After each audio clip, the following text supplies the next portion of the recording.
Guess I should start with me. Are we live? Are we live? I never know. Starting live, starting live. Hello, God bless and welcome. I'm Kevin Haggerty. You're watching the Godlogic Project, coming to you from beautiful Godlogic Studios in kind of cold Tampa Bay, Florida. This is a show where we discuss maintaining a Christian worldview in a post-Christian America. Got an interesting show for you guys today. We're going to discuss socialism, democratic socialism versus capitalism. Can we blend the two together? Is that even possible? And I got two guys that are well-versed in both sides of the conversation, so I'm glad to have them. I'll introduce you to them in a second, but first, the intro music. Hello, God bless and welcome. I'm Kevin Haggerty, and this is the Godlogic Project. Shut up, Kevin. I'm Kevin Haggerty. That's Mike Houston telling me to shut up like he does every week. We're discussing tonight, as you guys probably already know, we're discussing socialism and democratic socialism, and can it even apply in the United States? If it's been successful anywhere else, how is it successful, and what parts of that success could we apply here?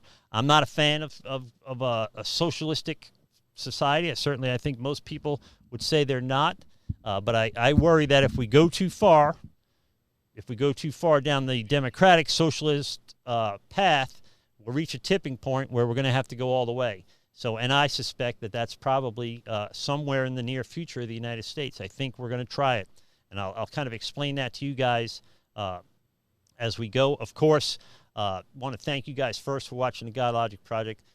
Thank you for using our Amazon links, going to godlogic.com. Click on the Amazon logo, shop as normal. Amazon sending a couple of bucks to the Godlogic Project. I appreciate you guys doing that. Folks are donating via the PayPal account. There'll be links to all of these things in the comments down below. Please subscribe, participate in the conversation. We're going to try to open the phone lines later. You can comment. Where's my phone? You can comment on YouTube, and we will follow those comments. Email me at godlogicproject@gmail.com, or just email me through godlogic.com. If anything I could do to help you guys, you got a loved one, somebody struggling in any way, emotionally, spiritually, with addictions, kind of what I do, email me. If I have the resources to help you, I certainly will. You want to be a guest on the show, you got an interesting story, got an interesting take on something I can build a show around, again, go to godlogic.com, message me there. It just comes in my email anyway. And I'd be glad to talk to you and see if we can't put a show together around your cause or your ministry or your point of view even. If you'd like to invite Pastor Kevin, to speak at an event, certainly message me, godlogicproject.com. And if you guys, I'm getting a lot of people asking me now if I could, they're asking me questions about starting a YouTube channel. If I could help you in that way too, certainly message me. Guys, in the studio today, we have Greg Gica. Gica. So that is not Irish. Greg Gica. Yeah, Greg Gica. It's an Italian spelling for a Romanian name, if you can believe that. So that is, so you are, I'm guessing then, a socialist. So, no? No. And I would say that I'm not necessarily pro any one party, but I would say that I'm definitely conservative as far as general opinions. Yeah, so I probably fall on the conservative side of things, although I kind of bounce around a little bit.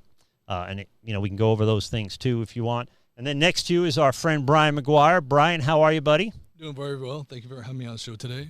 It's good to have you here. Now you are more willing or more a fan of like Bernie Sanders and democratic socialism, and maybe somehow applying that to America without sinking the ship altogether. So you're going to kind of make that argument, I think. Something along those lines. I mean, I look at it as more of a realist, like what problems are we facing, what's causing those problems, and also like what are the problems to fix them. Much like you were saying about trying to avoid like a full-on communism, which is I think is just kind of like the Red Scare that everybody's been talking about. It doesn't work. I mean, that's pretty obvious. I mean, from the 20th century, it hasn't worked yet.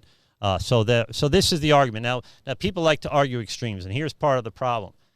People are either all this or all that. And if you're not all this with them, then you must be all that. So this is where the Godlogic Project kind of comes in, where I want to have conversations with people that I don't agree with. Now, I would say that Greg is a little more conservative than me. You're certainly more liberal than me, but it doesn't mean we can't sit down and have a conversation, have civil discourse without calling each other names. I ask a lot of people, by the way, on Facebook if they want to be on the show, and most of them say, while they're very brave behind a keyboard, most of them won't come in the studio and talk about anything. And they, even on Facebook, honestly, they make lowest common denominator arguments. That's why they weren't invited in the first place. You guys are here because you make pretty sound arguments. You make reasonable, rational arguments. Even if I don't agree with you, I kind of respect the way you deliver them. So that's why you guys are here. I'm here because, I got nothing else to do. And so we're going to start off with an interview that's on it's on YouTube here. We're going to put this on the air in a second. Now this is a show called The Rising. This is the YouTube channel of The Hill, which is a news organization. And we're only going to watch a little bit of this, but it's pretty interesting. They talk about Trump saying that that socialism now is pretty much unavoidable, which is kind of where I stand. And so we'll kind of kick that around. And Holly, we got to start off with something I thought was pretty interesting coming from the Daily Beast, that Trump is telling people privately socialism won't be that easy to beat, saying, you can have someone you can love. Trump, according to someone who said a donation, he goes, but many people love free stuff too. Holly, what do you think of his analysis? I've often found him a much more astute political commentator than a lot of actual political commentators. True. All right, I'm going to stop him there because they're saying he's a more astute political commentator than a lot of political commentators. I'm not going to go that far. So astute and Trump doesn't go together with me. What he is very honest. He's very bold. He's like a guy from the neighborhood. So he talks like the people that I grew up around in New York. So when I hear this stuff, it isn't as shocking to me. Maybe it's like locker room stuff. It's like street corner stuff. But it does stand out like a sore thumb in Washington, D.C. So to say he's an astute political commentator, I think, is a little on the generous side. Let's go back to see what else they say. Yeah, so it is true. I mean, when he's looking at the numbers across the country, people do support some of these socialist efforts. And I mean, the Democrat Party it's like every day there's a new one and everybody's like, sign me up. Yes, please. So on one hand, there is some truth to that. On the other hand, I think he saw, in 2016, we don't want to just say this is a slam dunk. We still need to raise money, not just for the presidential, but for all of these races. We need people to turn out. And if we tell our voters, hey, this is a slam dunk, who would vote for socialism? I think on a messaging thing, you're so right, which is if you spend this whole campaign going, but what about Venezuela, then you're going to get your clock clean. Because that people are like, well, I want some health care. Like, why don't we talk about the issues and the substance on that? What did you make of this, Jonathan? I don't mean to cut off Jonathan, but that's where I want to cut it off. So that's a pretty clear example of how maybe most people think about this thing. Certainly, if we could give everybody health care, that would be a good thing. I don't think that health care is necessarily a human right, right? And if health insurance is a human right, then isn't car insurance a human right, or homeowners insurance a human right? If you were to lose your home because you couldn't afford homeowners insurance, then you're homeless, and shelter is a human right. So once we open this can, I mean, we could be gone. And I'll be honest with you, the Democratic Party seems to be gone right now. They seem to me to be off the reservation as far as trying to outdo each other in wokeness or cutting edginess. Beto O'Rourke is a good example of that, saying that he's going to take away 501(c)(3)s from churches, which would shut down a church like mine. We don't make any money. We barely get by every month. Or he's also, damn right, I'm going to take your guns. So these guys seem to be racing to the edge of insanity. So when I even hear this conversation, to me, why in the world would I trust these people to handle what would be a monumental responsibility if the best they have is open borders and disbanding ICE and all the other things that they seem to stand on, that it just is irrational. I mean, it's emotional. I understand why they do it, but it doesn't make very much sense. So is there a way, make a bit of an argument or a defense of if this is even possible? Well, there's a lot you had said there, and I agree with a lot of what you said, but I think we're getting lost in between like these extremes and like all these like talking points, but nobody's looking at the facts of the situation. So again, I just want to say thanks for having me on the show, and I think this is a great idea. Have a real conversation between opposing sides and start to look at the real facts instead of just running around with all this fake news or propaganda. Because I think there's a lot of that goes goes on both sides. Yeah. So I do want to just cover a few things just to kind of clear up a lot of confusion, put it that way. So first, I just want to say I'm not representing any person, party, or group, and I'm not arguing that one system is better than the other. I think they both have like great qualities or whatnot. And if circumstances were different, I'd probably be leaning more towards capitalism or vice versa, because it's all about a balance to me. And in a lot of ways, we already have socialism in so many ways, in a mixture with capitalism, and it can work amazing if they work hand in hand, is the way I tend to look at it. Instead of dissenting, like this race to the bottom, and like we have all this like wealth all the way up at top, and like nothing left for anybody else. But I do feel like there's a lot of misconceptions as far as the capitalism and socialism, because everybody has this like this red scare where it's like, oh, we're going to be communist China or Russia. And I also think there's a generational divide too, because nobody really takes into consideration that I think part of the reason why capitalism in America has been so successful is because post the World War I and World War II or whatnot, a lot of countries were devastated and damaged, and they didn't have the means for production, a lot of deaths, the workforce was low, and we happen to be able to provide for the rest of the world. And it, in a way, artificially propped up capitalism. I'm not saying it's all bad, but I think we kind of have like it's just propped it up in a lot of ways throughout the years. So and I would agree with some of that. So we have the opportunity here. There's a couple of things that there are a couple of examples of what Bernie Sanders certainly would use as examples of successful democratic socialism, and he always goes to Scandinavia, he goes to Norway and Sweden. I would argue that even if it works there, it wouldn't work here. So here's my take on socialism: is your home, your family is generally a socialistic society. Mom and dad earn the money, and the kids live off that, right? So there is, based on the homogeneous conditions that you have, there is a success rate there. So within the church, an individual church campus like mine is kind of socialistic. So when somebody has extra, we help other people in our church who fall down on their luck. So that is a socialistic structure. My guess is, or my problem is, that it wouldn't work very well in a melting pot like the United States, because we are now more than ever. But even before Obama and Trump divided us, we were not an homogenous group anyway, right? So although we were a melting pot and people assimilated to the American way, we always held on to some cultural identity, where you don't have that in Sweden, you don't have that in Norway. There's arguments that they aren't really socialistic. In fact, the president of Norway told Bernie Sanders to stop saying that. But there's ways that it works and ways that it doesn't work. My thing is, I can't see it working in such a large country, in such a socially divided country as we are, culturally divided country, and our politicians that are suggesting this can't seem to stop dividing us even more. So my worry is, we get to a certain point, like Obamacare, I think was designed to fail. It was a stepping stone to a single payer system. That, by the way, is 1/7 or 15% of the U.S. economy is in health care. So they essentially will manage to take over, if they're successful, already 1/7 of our economy in just health care. So once you go too far, then the only solution may be for the government to save you from it. That's what worries me. So I just got to say something real quick. I think if you look at Obamacare, take a close look at that, I feel like it turned into like more of like a money funneling system towards insurance companies and big pharma and whatnot, and it didn't wind up helping out the people as much as it did, because a lot of people are still struggling with that. And I mean, it helped out some, but not everybody. Yeah, it was super expensive. I'm sorry, Greg, we haven't even cut you in here. So for what we've talked about so far, buddy, where do you stand on some of the issues we talked about?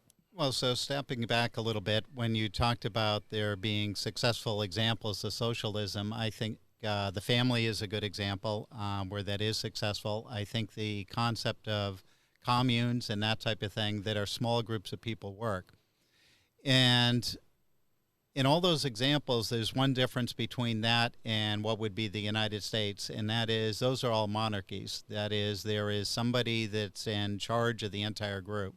So the parents are in charge of the family. You can argue as to whether it's the mother or the father in a particular family, but we all know that one of those two is in charge. Yeah. The guy or the gal. But that's the way that works. And in a commune, it's sort of the same way. The distinction between being in a monarchy and being in a free society is really freedom of choice. So we talked a little bit about Europe and various countries that are over there, and Brian mentioned the decimation due to World War II, which is certainly true. But if we look at their histories, it's a little different than the United States. Every country in Europe and many throughout the rest of the world were all monarchies at one point. They were little fiefdoms that all combined until there was a large monarchy and there was a king, queen, or something that ran those countries.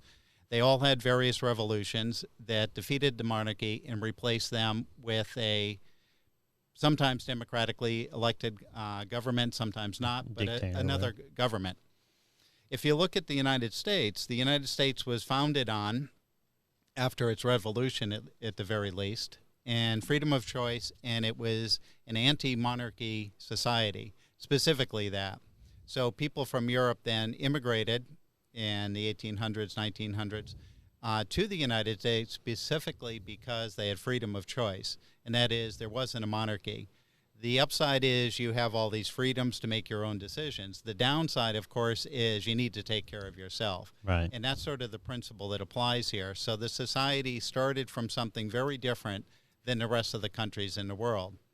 So when we talk about socialism, or in particular socialistic programs, so in the United States we can point to Social Security, Medicaid, Medicare, and things of that sort. These type of programs were very natural in a society where you had a monarchy to say, this is what we're going to do, we're going to make the decision for you. So, for example, in France, obviously there was a monarchy at one time that was overthrown. There is now a democratically elected government. That government rules the people. It makes decisions for the people and decides what they're going to do. So they make the decision as to what the health care options are going to be. They do make decisions as what the pay wages are going to be. That's why you see strikes, national strikes all the time happening there in France. In the United States, the difference is culturally, we came here to have the freedom of choice, and that is not to be told by the government what we should have for health care. Now, we all agree that everybody should have a certain minimum. But the concept of the government telling everybody this is how much you should pay for health care, these are what options you should have, these are the options you shouldn't have, is contrary to the basic culture in the United States. So the United States is culturally different because of our history than many of the other countries that we often use as examples of successful socialism. And I would say that many of those countries are not all that successful at all. France has been having regular austerity riots of basically workers that are saying we're not being paid enough, we're not getting enough benefits. And the reason for that is there isn't enough money to go around, even though they prop up the economy. Many of the jobs in France are paid government jobs. A lot of people on the right would point to Venezuela, but Venezuela, I mean, if you think about it, they kind of bet the house on gas prices. And when gas prices were $109 a barrel, it was easy to give everybody everything for free. That was a one-trick pony, though. That's all they had. So when gas prices go to $41 a barrel, now all of a sudden they don't have any money. The United States has kind of taken themselves off the market because we produce our own oil now. So the way it might work in the United States is if we continue to produce something. But the problem why it didn't work in a place like Venezuela is they didn't produce anything but that oil. When it was over, it was over. Now they're recommending people eat their dogs and stuff, or insanity down there. Dogs don't taste that good, but go for cats. Actually, I'm a cat lover, so let me take that back. An interesting point there is that the Netherlands are heavily based, their economy is heavily based on oil too, and they are semi-socialist. If you look at the Netherlands, they were heavily socialist going back 20 years or so, and they've been slowly migrating away from that. Right. And the issues they were having is sort of what you would expect with socialism in some sense, and that is that people that were given advantages or programs via the government started to take advantage of that. There are stories of professional students because you didn't have to pay taxes as long as you're in school. Right. So why drop out of school just because you're 55? I mean, there's no reason to make that sudden jump. So they've slowly been moving away from a socialist environment over recent years. And what I say, slowly moving away, that is privatizing businesses that they had originally taken over. I think they still control the oil industry in the Netherlands, but not much else. And most of that has been turned back to private ownership. So can we jump back to Venezuela real quick? Yeah. I feel like there's a lot of misconceptions with that. And some of the information that I sent you, if you want to pull up maybe the number 36, 37, and specifically 38. And I'll just, while you're doing that, I'll down. Run over a few things. The history of Venezuela? Which one was that? 36? Yeah, 36 it should be fine. I mean, some of these are kind of overlapping, but in particular 38. All right, I'll get 38. Is it a video? No, but meanwhile, while you're looking that up, I think we're getting lost or running away with a lot of these like talking points. Because I took some notes on the overall history of Venezuela, and back in the late 80s, 90s, things were starting to become a mess, and the rich were starting to overtake the government, and they also had a IMF bailout.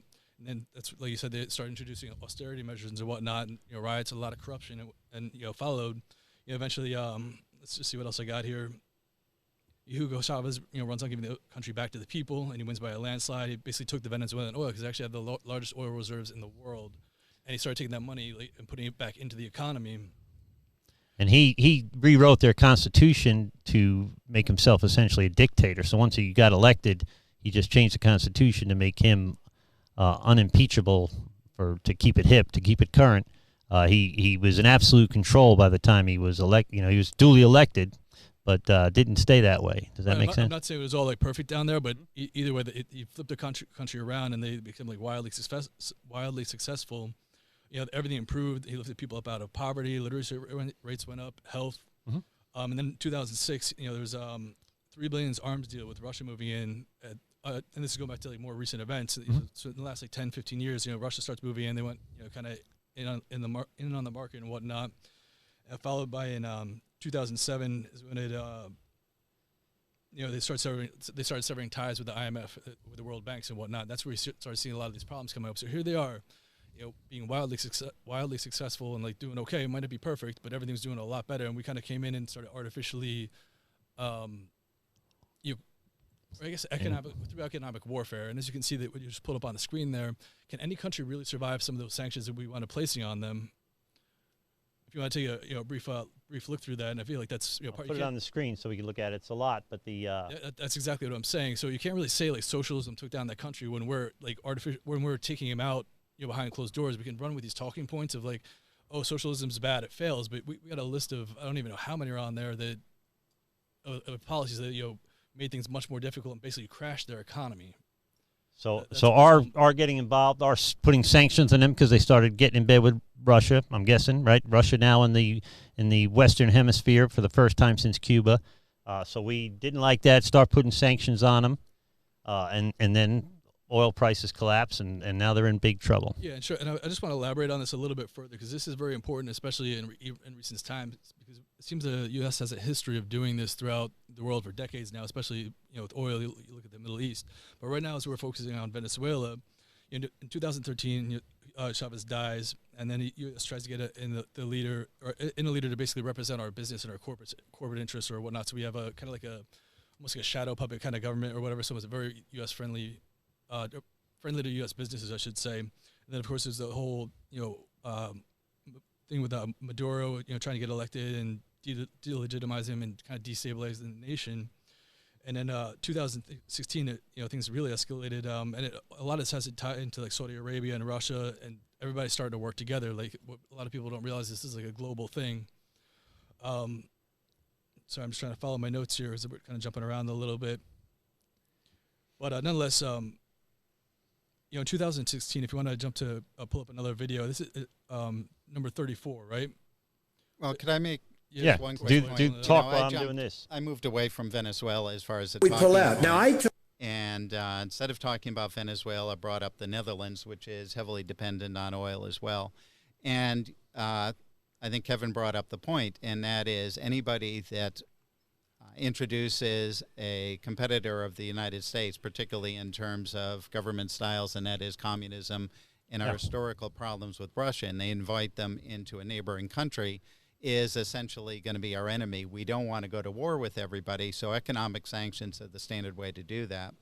There's plenty of countries, particularly in South America, that the U.S. has very little business with. I have friends that come from Peru, for example, and I was kind of shocked. I was asking about their economy and their imports from the U.S. and stuff. Their primary trade relationship is with Japan, which seems odd. It's across so the far Pacific. away, yeah. But it's actually the next country over across the Pacific. So there's actually a lot of immigration that's happened there historically and stuff. So countries that are socialist in Europe, the United States have relationships with them, and there isn't really a problem. So when I think of, you talk about Venezuela, and the reason that the U.S. government was hostile to them was not Venezuela at all, or the local politicians, although there were some shouting matches back and forth. Well, we'll get in bed with corruption if we have to. I mean, obviously, Saudi Arabia is a good example of that. Sure. But I want a president, I want a government that defends the United States. Yeah, that has our best interests. So what I didn't like about Obama was that he was a globalist. That if we were a football team, we hired a football coach. I wouldn't want a coach that wanted to finish 8-8. And everybody in the league finish 8-8. I want a coach that's going to finish 16-0, or at least try to. That's what I like about Trump, even though I'm not a big Trump guy. Is he does put America's interests first, and what Clinton did and what Obama did in South and with Venezuela is protecting American interests. I almost can't fault him for that. Right, and I would say that the example in Venezuela is less a matter of politics, because Brian's right. They became our enemy, so we took sanctions against them. The reason they became an enemy is less to do with politics there and a matter of global politics and their association with Russia. It's interesting to look at as to what happens when socialism collapses, and that's basically the same example of, it doesn't have to be socialism, the collapse of any economy. And that is, there's all the resources for transportation to bring products or food into various places to be distributed. That falls apart. The currency collapses, so there's no money to buy things, and you get the example of eating cats and dogs. But that's what happens when any economy collapses. So it's more interesting to me to look less at Venezuela's, other than what happens when it collapses, to look at some of the Northern European countries, such as Sweden and Norway, that are slowly moving away from socialism. They were highly socialistic in the first place. And some of the reasons they were that way had to do with what you brought up originally, Kevin, talking about the United States.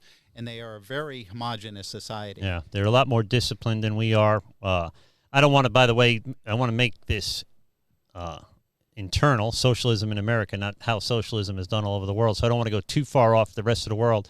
But we can hold up our country, our political structure, to other political structures, and see in almost every country around the world, there's a camaraderie on the that they're all French, they're all German, they're all Venezuelan, they're all Nicaraguan. There's a national pride. The United States, it's a little different. We pride ourselves on being multicultural. We pride ourselves on being from all four corners of the world, and then unifying under a common flag with a common goal and common good. So to me, it's a little bit trickier to make this work here than anywhere else.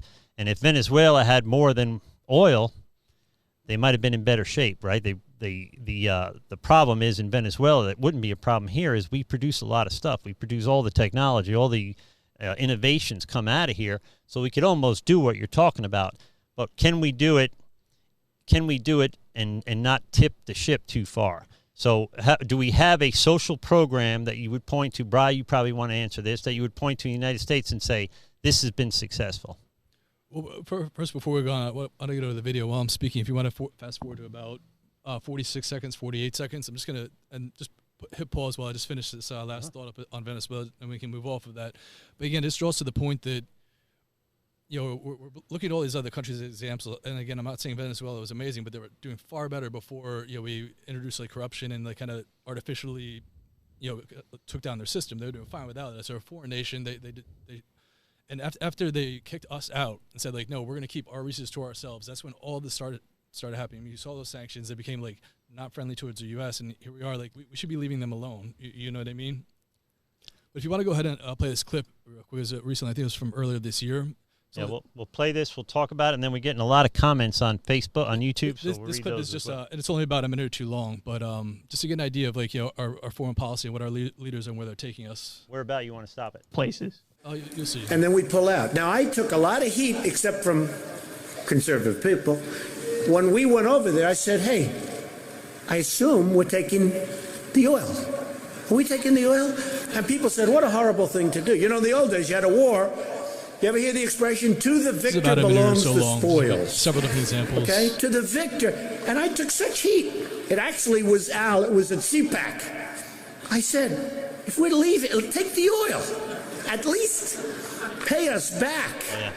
And I come out, front page news, oh, Trump is a horrible human being. He wants to take the oil from a sovereign country. Sovereign, give me a break. You see the people ripping off? Sovereign. We got no business taking other countries' resources like that. Take back the oil. Once you go over and take back that oil, they have nothing. But how do you take You it know, back? right? You have to go in. You have to go With in. ground troops. Well, you bomb the hell out of them, and then you encircle it, and then you go in, and you let Mobil go in, and you let our great oil companies go in. Yeah. Once you take that oil, they have nothing left. But the people will appreciate it. All right, so what he's talking about here, and that's a lot. He's talking about if we go and liberate these countries, do they owe us? Why are we spending our money to liberate these countries? Like Iran and Kuwait would be the right talking example. about hypothetical Yeah. situations. But as Iran and opposed to Kuwait say- wasn't hypothetical. If we liberate Kuwait, then are they not? Do they not What owe are we us? What are we liberating them from? Is what I'm getting at. Like, Well, again, actually, when throughout the history- Kuwait was actually invaded and they were an ally, so we were forced to defend them, and that's under the, Well, whatever the let's first stick with Bush. Venezuela for right now instead of like jumping out, because there's plenty of history throughout the world that we can point fingers at. But using Venezuela as tying into this podcast with the socialism, why they failed. They kicked out U.S. companies, and then we started all these hostilities towards them. And we got a leader of our country saying we're going to go in and take their oil, like using examples from across the world. But early in this year, like him, Bolton, and Pompeo, they were all sitting here saying like, let's jump in and take the oil, and like, because we kicked them out, we want those resources. We have no right. They're a foreign country, is what it comes down to. But we never did. I think, like Kevin said earlier, Did you see that list of sanctions that I just had up there? That was. And as Kevin said earlier, we always have sanctions to avoid war with somebody that's hostile to the United States. And the issue wasn't They were Chavez. hostile towards our companies, not towards the United States. Well, if No, they were if they're inviting the Russia Russian military and that was the that issue. close to the United States, we've got a problem. For protection from us. Yeah, well, that's arguable. But the we've got a lot of comments going on. I'll read the comments to you guys, and then we'll go to Greg's slides. But I told folks to comment here. One guy says the ones who favor socialism are the everyone gets a trophy generation, a group of people who never had to work hard and take risks to get a reward, and they're used to handouts. So the participation trophy thing, I agree, was it felt good, but it didn't do any good. So we got to be very careful It's in America. also a sheltered perspective where you're always going to win and somebody's going to take care of you, so you tend to be very fragile if you're raised that way. Right, and then you get out in the real world and nobody cares that you participated unless you get a government job. Then you just have to show up. But in the private sector, you've got to produce something. You've got to be good at what you do to get what everybody else gets. So he makes a pretty good point. Another guy says, manage that we can easily provide health care for our people. There is no good reason in this country why anyone should be going bankrupt or dying because they can't afford health care. Fair enough. I agree with that. And to say we've never worked hard in our lives is absolutely BS. I busted my behind since I was 14. I served 8 years in the Navy, and I'm working on a second degree. Same guy. I paid my own way all my life. Then the first guy, Kevin, can you ask your guest what socialist systems, we just did this, what socialist systems he recommends for the United States? We're going to get to that. And then the second guy, yet I still want to see better from my fellow countrymen. You think patriotism is waving a flag and chanting USA? And then the same guy, to me, patriotism is looking out for our fellow Americans and investing in the future and security of this nation. So I like the last line for sure. So he and I I'm not on board completely with any of those comments, by the way, except that patriotism is putting America first. So it doesn't mean that we have to rape the rest of the world, but we have to make sure that our needs are met. We're not spending money in foreign aid all over the world, which is better than war. I'll give them that. There's a difference between putting American citizens first and corporations and profit first. This is supposed to be a government formed by the people, not by the corporation. Yeah, by corporations for profit. All right, so why don't we go through the presentation, because I try to just clarify some points. I guess I'll just go with... All right, what are we looking at? Capitalism versus socialism, historical, individual, business, and practical views. Let's just move on. That's the title slide. Okay. I mentioned this earlier, but it's interesting when we talk about socialism in a general sense. Socialism comes from Karl Marx. Communism is the full form. And it really talks about a collective, and that is that there is a collective. Communism is that all people work together. There is no government. Okay. Socialism is where there's a government on top of that, and we all try to work together. This came out of European. Obviously, Karl Marx was there. We also hear the same thing from Karl Marx talk about the bourgeois with versus the proletariat, or the business leaders versus the workers. Robin Hood said the same thing: we'll steal from the rich and we'll give to the poor. But the basic concept here is they would replace the current government with a more fair government. Okay? Right, and we would have to then trust them to, so you would replace the current monarchy with elected citizens that would then represent the people, and it would be more fair. So that's the environment. I'm not talking about the individual cases of socialism or communism, but that's the environment this came out of. In the United States, where capitalism took hold and I think was first really realized, whether it still exists in its full form or is secondary, had to do with the fact that there was never a ruling class in the United States. There was a entrepreneurial class that rose, and all of these people were people that the people that were business leaders in the United States turned out to be those people that invented the great new product, were perhaps the best, most productive worker, the best manager, or whatever. And in this form of capitalism, these people rose to the top and became the company leaders. Examples historically would be railroads, lumber, telephone companies, if you go back 100, 150 years. 20 years ago, it might have been IBM or Microsoft. Today, it's a different collection of people that are sitting there at the top of the 1%, perhaps Amazon and Google. When you compare this to Europe, though, it's quite a different situation. The people that are in the government rule the people. That is, they replace the monarchy. So these people rule the people and tell them what to do. The Europeans were very used to a monarchy. They're used to being ruled. The United States people came here for freedom of choice, so they're not used to having a ruler. Right. They're really used to having servants. So next slide. These fairly quick. Yeah, we'll have to. People are going to start not watching. Can I just jump in on that real quick? Yes, you jump in about, on like all these like monarchies and all that, but let's keep in mind like, how corrupt our government actually is.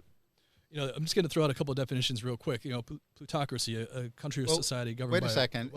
Just to talk about what I really only want to do is define what capitalism and socialism is. That's that fair gives enough. us a good starting point.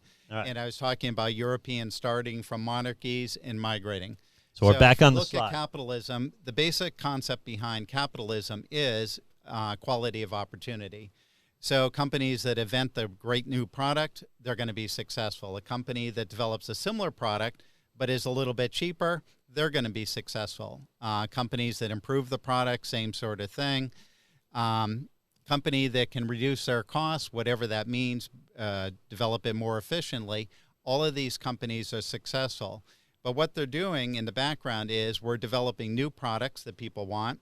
You know, it's only successful if people are going to buy it. Secondarily, over time, the prices of those products decrease, and that has to do with competition and such. And that's one company to another, or the same company simply improving their products. Unwanted products, however, are perhaps old, outdated, so they're obsolete. They tend to disappear. Turns out the workers in capitalism are in the same boat as the companies. The companies really are people. And that is the guy that invents the new product is very successful. He makes a lot of money. The guy that employees move up the scale, the average employees stay in the middle, and the ones on the bottom can be dropped out. The other thing is this is all freedom of choice. So your benefits are your choice. You're paid a lot of money. It's your choice to get health care, not get health care, whatever you want to do. But the benefits in capitalism tend to be smaller because everything is your choice. Mm-hmm. So then socialism is equality of outcome. Exactly, and that is we want this to be fair. So all the employees at a particular level, are paid the same amount of money. That's very fair. All the employees get a certain amount of benefits. So typically in Europe, for instance, that certainly includes health care, reduced cost of housing. It includes public transportation, that type of thing. The workers that get promoted, in order to be fair, are those with the most seniority, so the ones that have been there for the longest. So it treats all the workers the same. The problem with this is it takes no account of the individual people that are working within the companies. So there's no allowance for somebody that's a little bit smarter, a little bit more productive, a harder worker, and these people are not promoted in the system. So your harder workers are not promoted to be the manager that teaches the other workers how to do it. Your smarter guy is not promoted to be the next inventor to do that type of thing. And worse, the people that are promoted to be the next managers are the ones that have been there the longest. So they're not proven managers. They tend to just look at people as numbers and that type of thing. So that's how the company works. And there's, like it says right there, there's no downside to being unproductive, which is a big caveat. So I think in Norway and Sweden, they took pride in being in producing their national product, Volvo or whatever. Yeah. But that we may not have that benefit here because people, it seems to me, people are too comfortable. If you come home from work and the wife says, "How was work today?" and you say, "Good," you basically mean you didn't get fired. So you may not have had a good day in terms of a productive day. Now, I own my own business, so I had to be productive or you didn't get paid. I've had jobs throughout my life, but when I was a plumber and had a plumbing company, it was all up to me, right? So I had to pick the best people to if they couldn't make me money, I didn't have any use for them, right? If they need me there, I don't need them there because I know how to do it. Yeah, and that's you're looking at it from a capitalistic perspective. And remember, on the top of the slide, it says academic theory. We're talking about ideally and in general how these things work. And we talked about the workers, and there's real advantages. It's hard to get fired. Yeah. The disadvantage is it's hard to get promoted or get raises too. It's almost impossible. Well, we see that in I grew up in New York City. It was kind of everybody wanted a city job. Everybody wanted essentially a government job. And New York City's government is huge, right? And their taxes reflect that. And we've talked about the fact that some socialistic aspects do exist in the United States, and those are good examples. Another interesting point is the companies under socialism, and that is, I mentioned before, the people that rise to the top are not the people that are the most inventive, most productive, hardest workers. They're the people that have been there the longest. And in most socialistic economies, the people that actually run the country and the general economy are people that rule the country. They may have been democratically elected, but they are rulers. They are not people, a government that serves. These people have to make all the decisions. These are the people that decide what the next great product is going to be, and what the prices of the products are going to be. And that's kind of an interesting thing where in socialism, the price of the product tends to be based on how essential it is for people. The obvious example is bread is very essential, water is essential. Toilet paper, those things are expensive. Yeah. So you make them very cheap in a socialistic society. The downside of that is when the economy starts to collapse, there's no revenue coming in for those things. So there's no money to actually produce those things. So those are the first things that we run out of, and it's kind of interesting. Are the essential things. That's the essential things, because the things that the government thinks are luxury items, they charge a lot for, or they tax heavily on. We can probably jump a couple of slides in. Yeah, because we might be losing viewers now. Real quick, I just want to say this is there's the famous Russian car. This is all great, but nobody's talking about going to actual like communism or socialism. No, but we're talking about policies to support that. Yeah, and what we'll talk about next is what have we applied well, and what can we apply, what can we do better. I feel like all this, or a lot of this, is like stuff like 50 years ago, 60 years ago, or whatnot. But this is how socialism Boomer. works. So this is the elites choose for you. You're giving up. You have to understand with socialism, you give up your personal freedom. So if we were to talk about socialized medicine, we no longer have a choice as to what plan we get. Wait, no. That's not what anybody's talking about these days. Like nobody's talking about everybody like choosing your doctors. Like we can touch up on that later. I'll let you finish on that. But all right, we're not talking about this communism. No. This is what socialism is. Okay, and it says here's the academic theory. This is exactly what socialism is. Right, but the topic was like socialism coming to America. Nobody's talking about these ideas and policies coming to America. This is all like Red Scare. No. We're not talking about. My worry is if we introduce some of it, when do we stop? If we go too far, can we turn back, or then do we need the government to do these things for us? And then is our ship sunk? I would also say the basic concept the difference between socialism and capitalism is socialism is allowing the government to make choices for you. You're giving up your freedom. Now, you can say that it's only for healthcare or particular policies. and that's fine. It would be one little bit at a time. But you're giving up your freedom in that particular case. So my argument against socialized medicine is not necessarily quality or anything else. It's more a matter of that I want to be the one to choose how much I spend and what I get for my return. That's really that's my argument there. What if we? So let's do this. What socialized program is worked well in the United States? Education. I would argue fairly well. No, we're actually doing horrible with education. I think we're ranked. And social education, by the way, is run by the state, so it's probably a bad example. But Social Security, you could bring up. Yeah, well, Medicare, Social Medicaid. Security was Even probably a that's not good doing plan so until great. they spent it all. Yeah, exactly. That's our corrupt government. That was FDR, and the reason. Well, so for instance, government supply or employer supplied insurance was instituted by FDR as well. During World War II, FDR decided it was unfair for companies to pay their employees more money while we had soldiers on the battlefield.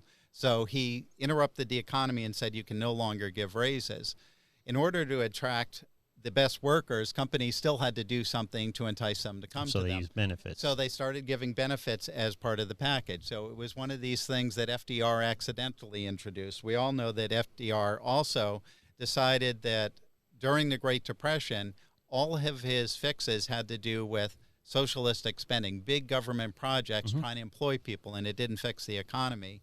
He also decided that since everybody lost their money in the stock market crash in the late 20s, early 30s, that he would fix that for everybody as well. The FDIC or? So he introduced Social Security. That was under FDR as well. So both of those things were kind of these huge fixes where it was fairly obvious that the big government projects, although it's nice to have the Hoover Dam and stuff, really didn't employ people beyond the individual project. So it didn't fix the economy. It just employed people temporarily. So it's a stopgap of some sort, but the Social Security just carried over or forward from that point, and that's where we stand today. So it's sort of this leftover from a democratic policy. Well, there was a time where our public schools were good, though, right? So in the past 20 years, we've gotten our butts kicked globally, but were we not? I went to private school. I went to Catholic schools until I went to public school and then dropped out and got a job. But weren't we doing a good job in education for a while? And how the heck did the wheels fall off? How do we suck so bad at it now? Well, that's what I'm getting at. We're looking at all these things in the past. We're talking about problems of the past. We're not talking about the problems that we're currently facing now, problems like coming down the road in the near future. And like we're not addressing any of these problems. It's great to look at failed socialism countries. It's good to understand why, but we're not talking about actual socialism. We're talking about social policies and mixing them with capitalism for a system that works with for everybody. So what's the next best socialistic program to plug into the United States? Well, I mean, personally, I think the hot topics are like education and healthcare. I mean, if you want to skip over to, how much time do we got here left? Oh, dude, you can forget about being an hour. We're going to be 2 hours here. We're going to be an hour and a half at least, so make yourself comfortable. I mean, if we want to hop down to like healthcare, we can certainly take a look at that. If you want to look at some education, like, 'cause we got a whole generation that, up to $1 trillion in debt. That's just, people are being like tied up, and like we're falling behind in the rest of the world, like with education. Whatever you want to hop to, just so we know. But are the kids in if we skip college for now, how is our public school system doing K through 12 compared to how we were doing 20 years ago? Because I actually got some stats on that if you want me to. I think it's kind of brutal that we've been at it so long and we spend so much money on it. We're getting worse at it, not better. Right. I'll let Brian look up his stats on that because that would be fairly interesting. But that's sort of a separate topic in the sense that the education system K through 12 are individually run by the states. So all states were different for a long period of time. And each one had their own priorities, and that has to do with local taxes, and different states were rated differently.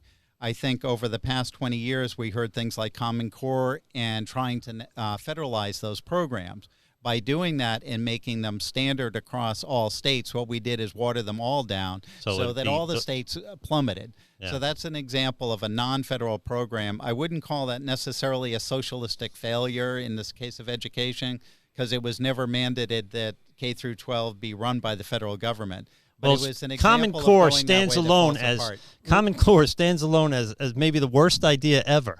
So if you've ever helped a kid do Common Core math, I have to tell them, this is how I do it. Just get the right answer and hope for the best, because I don't know what the hell they're talking about.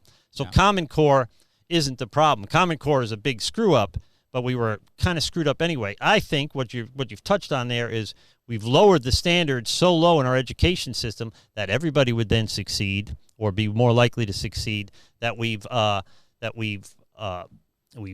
failed to cater to the kids that were particularly gifted, right? So I went to like what you would consider kind of Ivy League high school in New York, and I was not meant for that kind of school. So there were kids that deserved to be there.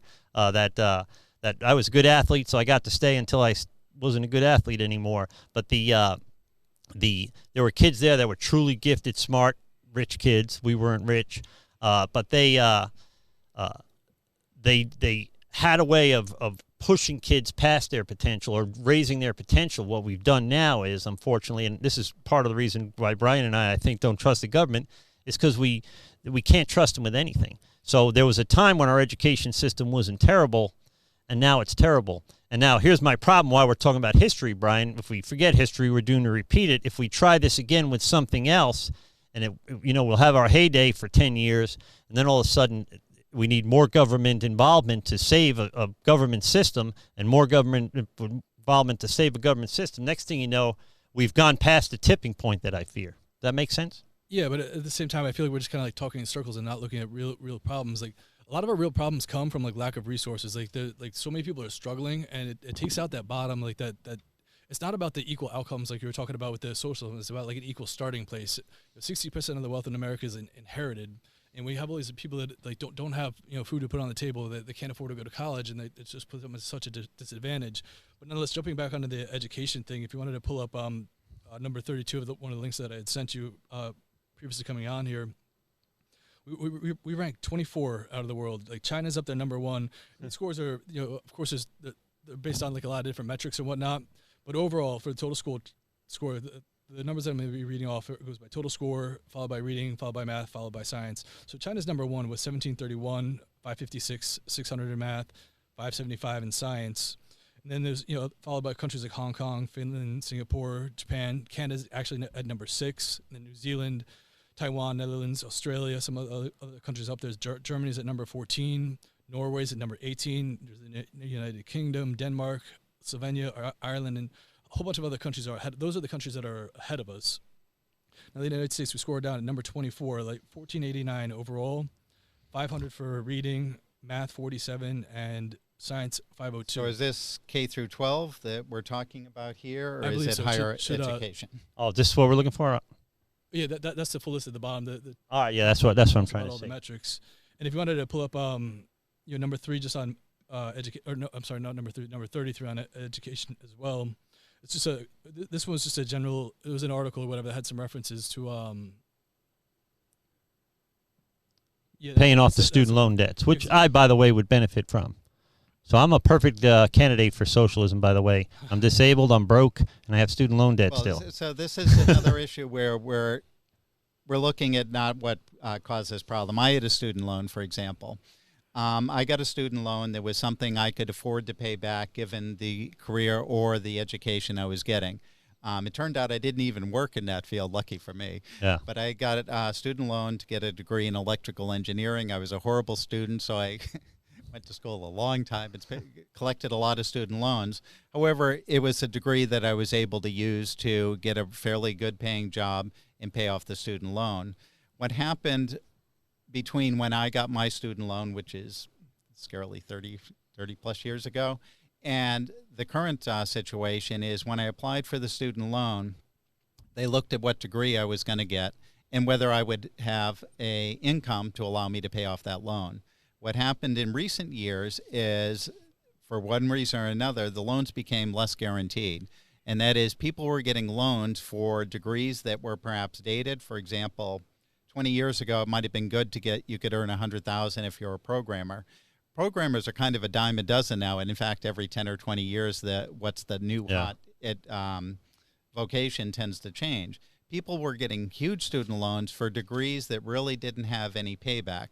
That could be that the degree didn't pay very much, or it was highly competitive. For instance, if you're the best basket weaver in the world, I'll bet you can earn $1 million. But there's a lot of basket weavers out there. So if you were to get yet another degree, or you were looking at earning a fortune by being just a programmer today, you would lose out. In fact, if you were getting a degree and mechanical engineering that concentrated on building car motors, you probably wouldn't do very well. If you got a degree that had to do with designing electric car motors, you might do better. Yeah. You see, so it really makes a difference. It's very dynamic. And why are we lending people money?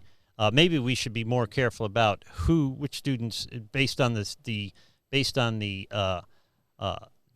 major they choose and how it applies, how it benefits the country. Like so if you major in gender studies, you might have to foot that bill yourself. But if you major in the STEM, something that can pour back into our economy, then it's worth the government gambling on lending you money to do that, or even paying for your college to do that. So maybe they can do it with certain degrees over others. So a music degree. What are you talking about? awesome are you talking is about more government control now? Like what people can and can't so, go to school for, or what? What they're willing to pay for. So you can go to school for whatever you want. You can get a loan for. It's like the housing crisis. There's nothing wrong with why are we taking out loans in the first place? Other countries can do this successfully, and we can't. We're supposed to be like #1, the wealthiest country in the world. We can't even educate our citizens. The people that are getting high student loans, and I didn't want to bring this up, is when you go through high school, if you do fairly well, you can get grants and discounts to attend college. And to be honest, despite my student loans, it was fairly cheap for me. The people that are not accepted at colleges and are not available or are not able to get grants and stuff really are people that did not do well in high school, do well enough in high school to really learn much in college. So those are the people that are asking for money. So these are the people that people are really feeding on, the banks are feeding on, giving them money for a college degree where they were not qualified in the first place. They probably should have looked for something else. And I'm not against trades. I worked as a mechanic. I was a plumber with a college degree, but I had kids. I had to make plumbing money, you know. I was a marine mechanic, and I enjoyed that job. But it's sort of, you shouldn't be given a loan for something that doesn't make sense. But that's not exactly what we're talking about as far as the socialism goes. We're talking about equality from the bottom up. We're not talking about like equal outcomes like you were talking about the socialism. That's why I think, that's kind of garbage. Nobody's talking about that. We're talking about meeting people's basic needs, and that's where a lot of this comes from. Just for an example, I was talking to a friend last night over Facebook, and he was telling me about how he has to donate money to school for supplies. You know what I mean? We don't have all this equality in schools all across America. We have student lunch debt, not college student lunch debt, but little kids lunch debt. Kids 12-year-old kids. Accumulating lunch debt or whatnot. But that's at a local level, and that's why I just wanted to separate K through 12 and college. And the issue with college simply is that everybody has equal opportunity, and that is if you work hard in high school, you will do well and get loans and grants that go along with college. I think it is much like the housing crisis, that is that the banks were predatory towards students that are vulnerable, that despite the fact they didn't do well in high school, they gave them loans, and they then go to an online university that I'm shocked that is accredited I don't want to name names here, but there are universities that'll take anybody as a student because they can have an infinite number of students if they teach them online. They don't need facilities, and they get loans for these things. Yeah, it's I think the banks are preying on the students is really the problem, and that's what's got to be cracked down on. Versus the cost of education, which is a separate issue. But what I have on the screen right now is that there is currently, is that true, $1.5 trillion in student loan debt in this country? Yes, I think it's about, if I remember, it's about $9 billion, $1 trillion of actual personal loans, and the rest is the government grants. So a guy's commenting two things that make sense to me. How come no one ever talks about the cost of colleges as it relates to the salaries of the college professors and administrators? Wasn't that capitalism though, right there? That's what you guys are arguing for. It is if they would be maybe more competitive, but then also why is a degree based on the number of credits? I don't know why that is. His daughter needed to take classes that don't apply to nursing to get her nursing degree, and then he says, "Kev, I'm getting heated." So. Welcome to the conversation. So we're being effective. So, can we give free college? Brian, you haven't had a chance here. Yeah. So let's stick with just free college. Can we give free college, and how do we do it? Well, I don't have the numbers on that. I didn't come prepared with that information, but I definitely think if other countries can do it, we can certainly do it. This particular article that you pulled up, it talks about overall, we're talking about capitalism and socialism. We wouldn't be having this conversation if we didn't have a lot of problems in our current society. So I read an article, one of the articles you sent me probably, and it talked about late-stage capitalism, that we're so deep into the capitalistic process. So how do we curve it before we actually go to this full-on socialism. Yeah, so we go to the bourgeoisie proletariat thing that we've tried to avoid from the onset of our country. That's the conversation that we're trying to have. We're trying to make a society that works for everybody, not just like, you know, some successful people or people that are already so well off they can afford all these like colleges and whatnot. But I just want to make a quick reference to this speaking of the economy and tying this all in, because our economy is a house of cards right now. This particular article, some notes that I had taken from it, it talks about... is that the article I have up? Yeah, it talks about 10,000 students that had their debt canceled, right? Huh. And throughout the article, it discusses their overall, over a 3-year period, their average income increased $4,000, and they had a better shot at moving, starting a new job, and which essentially gives them more freedom. They're not locked into this like slave debt that they're locked into. Their credit scores had improved. And if the amount of debt that was if they canceled the debt, it roughly inject $108 billion into the economy every year for 10 years. That's money being spent at like your local mom and pop shops, not just going straight to banks and like so they can make all these profits. Furthermore, it discusses they'd be less likely to default on loans like car loans or house loans, things like that. They're more likely to find better jobs, contribute better to society instead of just trying to get stuck in this like rat race, trying to just, you know, pay their bills and just like basically pay bills until you die. Well, I'm all for screwing the banks. I'd rather see regular mom and pop type of. Right, and I think that's actually where the problem is. I think it's much like the house lending loan crash, and that is these were predatory loans. They should have been considered illegal. And I think in many of these cases, the banks loan money to people that were not qualified. Now, not qualified means the degree would not allow them to pay it back, so they shouldn't have been able to get it. It's sort of like getting a car loan for a house for $100,000 and a house is only worth $80,000. You simply wouldn't do that. So I think that there are many cases where the banks should be investigated for corruption, and that is giving loans where the student was never going to be able to pay the full amount back. So that should be fixed from that perspective. I think the idea of just canceling all loans doesn't make sense because there's some sort of people have to take. Who loses the money if we cancel all the loans? In other words, it would obviously people. By the way, we are a consumer-driven market, right? So rich people save money, where everybody else spends it. So pumping that would literally pump. For me, what do I pay? $185 a month for my student loans. That would pump. I would spend that. I mean, I wouldn't. Knowing me and my financial situation right now, I would take the kids to the movies. I might take them exactly it goes right out to eat. Right. So it goes back into the local economy. I don't so why is that a bad idea? We're not disagreeing all that far apart. We're talking about how the loan should be paid off. And I think in some cases the students are responsible. They have careers coming up where they'll be able to pay off those loans in a few years. Other ones should be canceled by the government, basically suing or reprimanding the bank for giving loans to students that were not qualified in the first place, and that's predatory practices. Mm-hmm. The other thing that happened during this period is just like the home loan and the housing crisis is, during this period, as soon as the banks started giving unlimited money to people that were not qualified, the educational institutes, of course, jacked up all their rates. Yeah, supply went up, so the price went up. Well, there was demand went up, so the price went up. Yeah. Exactly. So they were given a lot of money, so they took the money. You asked, where did all this money go? And I think it went to the education institutes that took advantage of this. When we talk about affordable education, some of that is the side effect of what happened with the banking system giving too much money to people that were not qualified. But that's capitalism for you. They're all about making the money. But that's predatory practices. And capitalism. In capitalism, that's all disallowed, because in capitalism, you've got to have an even playing ground. You can't have one company run a monopoly in capitalism. Yeah, because that would drive out their competitors. What we lack, their prices. what we're in danger of lacking is competition. So competition is what keeps prices down. So if somebody's making $500 a unit and I'm comfortable making $400 a unit, that guy's going to have to bring his price down to compete with me. So the free market, in that sense, does self-correct. It does control itself. So supply and demand, you take it in high school economics or college. It does work, except that now do we have too much of a concentration of money in central locations. So we absolutely do. So don't get off the mic too far, but you bring the mic to you. You don't have to go to the mic. Do we have like? We look at Silicon Valley. I mean, there is some powerful, not just rich, but powerful people that control the flow of information in our country unabated. that is a lot of power for a small handful of people. That would be a huge problem. Example. Those are the classic examples of where we declare them to be a monopoly. So if we go back 200 years and we looked at the people that owned either newspapers, the railroads, and that type of thing, we took those, AT&T, we took those people and said, this is a monopoly, there's too much money concentrated in one place, or they own too much of the economy, and broke them up.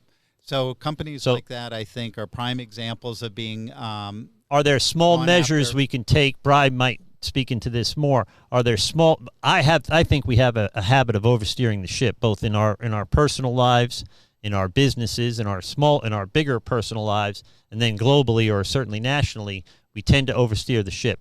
When there's little fixes we can do to fix the broken parts of our systems, instead we take a huge, and it's self-aggrandizing for the politicians. They do it to make themselves seem special.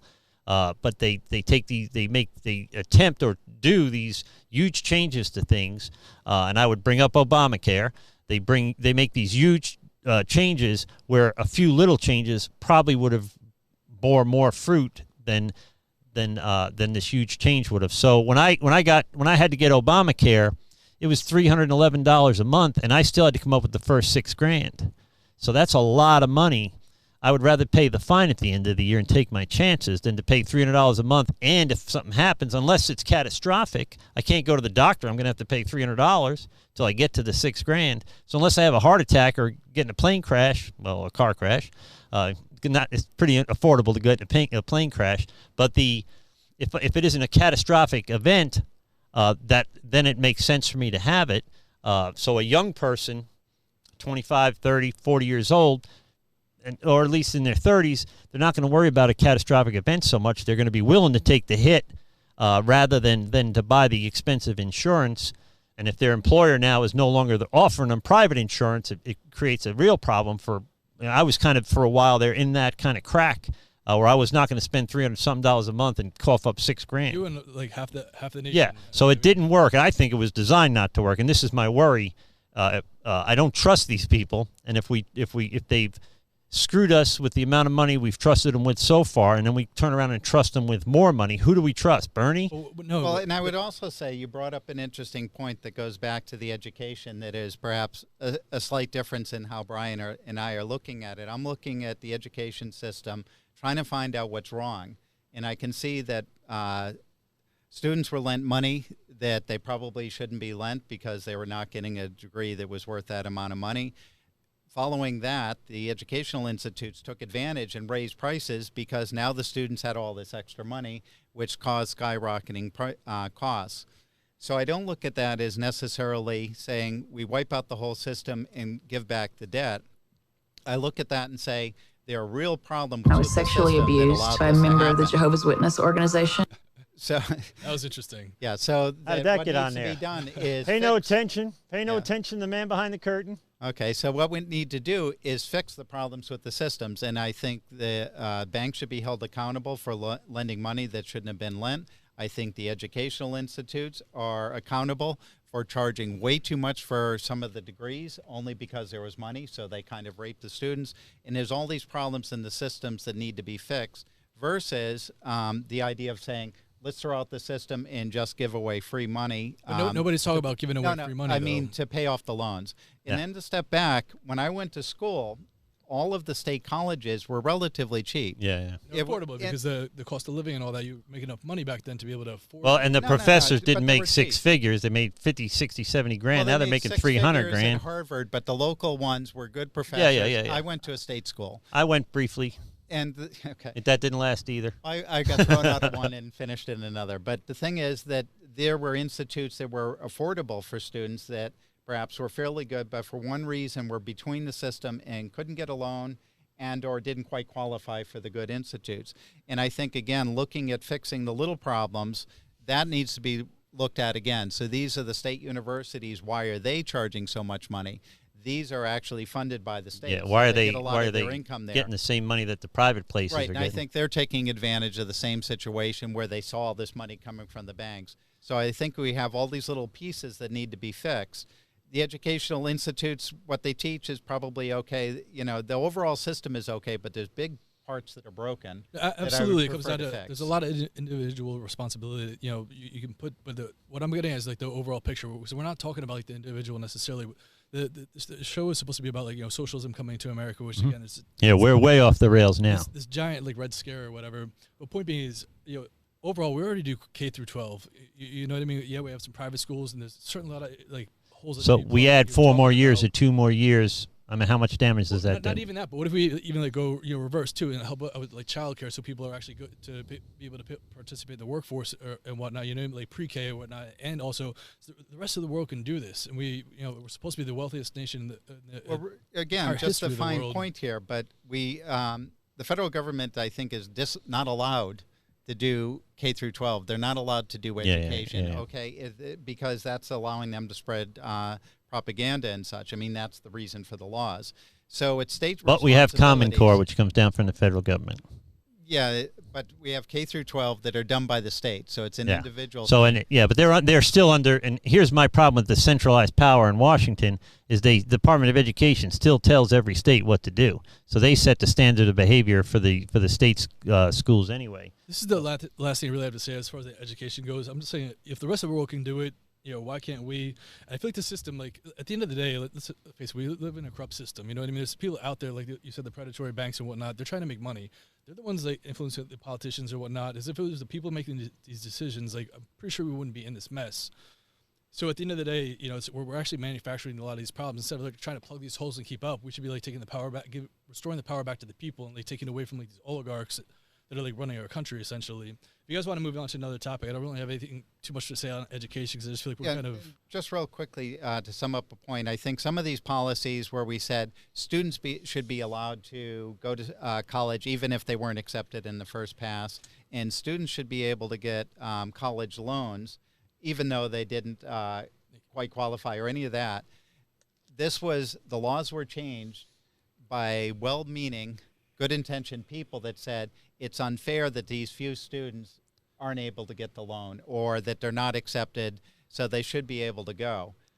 By opening up the system, what ended up happening is people that were not qualified or going for education. So they had to lower their standards for the degrees or whatever. They opened it up. So I think it was good intentions. I don't think it was the bank was evil and they started off being predatory. The politicians loosened the laws to allow this to happen because they thought they were helping people. Just like the real estate boom and collapse in 2008. Exactly. We lent money, and I was doing mortgages during one of the times I was hurt. And if you had proof of purchase of your Schwinn bicycle, I can get you a mortgage based on you promising me you make $300,000 a year and have no debt. Right. There were no doc loans that were just ridiculous. And that's exactly what happened. And that's why I'm saying that's really where the core of the problem is. And yes, there's corruption and stuff. And sure, banks want to lend money. You're just blowing up like corruption and stuff. Like, No. But there's students that default on their loans are losses for the banks. And a lot of this corruption exists in other countries. I think we can point to individual parts of the system that are broken and fix those versus replacing the whole system. Why are we fixing a broken system is the point, though. Like, why aren't we moving forward and coming up with a system that works from everybody? Because we're like so far behind the rest of the world is the point. And like, if you want to move, because I know we're running short on time. I mean, we'll just kind of stop with the slides and stuff like that for now, and we'll talk. We may use my slides since it's my show. So what can we do? Like if we allow for free education all the way through a bachelor's degree, fair enough, or do we need to do masters and doctorates and stuff like that? And do we include free?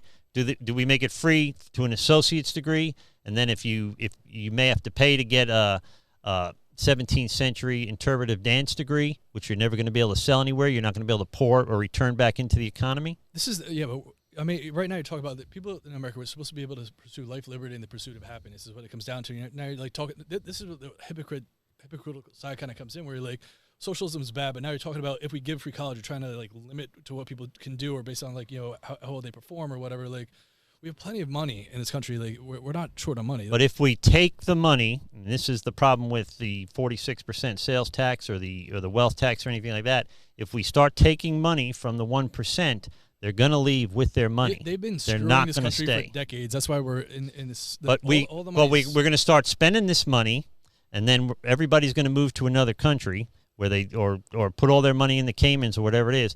If we overtax the people that actually produce in this country, that create the jobs that we enjoy, and pay the taxes for the jobs, even the city taxes or government jobs, if we overtax these people, they'll be gone like Venezuela's oil, and we're going to be screwed. This is what worries me. We have exact examples, and that is pick your favorite country in Europe and say most of them are socialistic to a great extent. But they're also capitalistic too. Well, partially. And so you pick your country and say, would I rather live there? Because, for instance, I picked France because I've been there an awful lot. A lot of the companies I work for were based in France, so I was there a lot.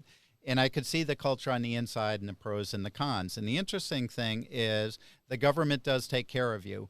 Everybody has a pretty good retirement plan. They tend to retire early. The hours are limited and stuff.